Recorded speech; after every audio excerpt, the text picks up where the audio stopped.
Module 3, Explaining, Measuring Vital Signs.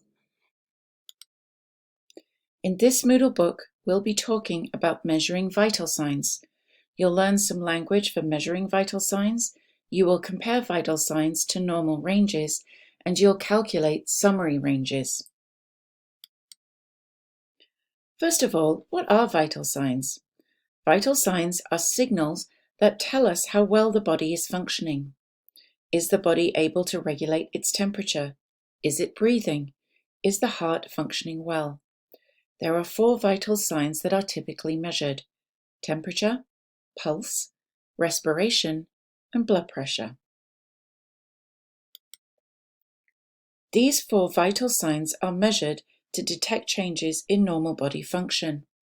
They show how patients are responding to treatments and are signals of life-threatening events.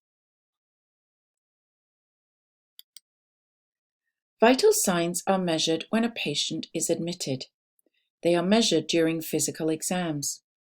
They are measured before and after surgeries and tests. They are measured after falls and injuries. They are measured to see how medications are affecting the respiratory or circulatory system. They are measured after a client has been given medication for fever.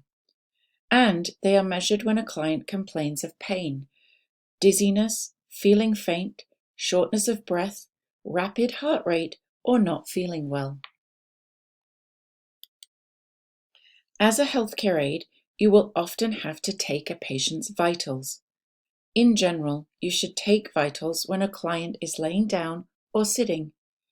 You will record vitals in charts, reports, and flowcharts.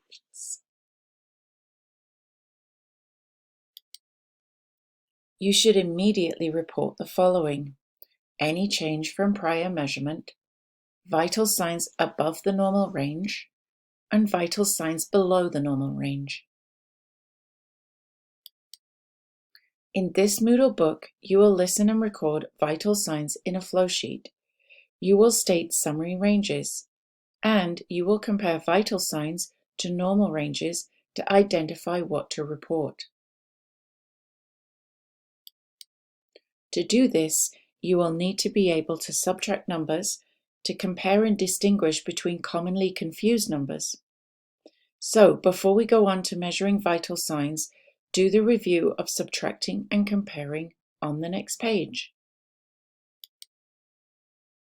Okay, let's begin.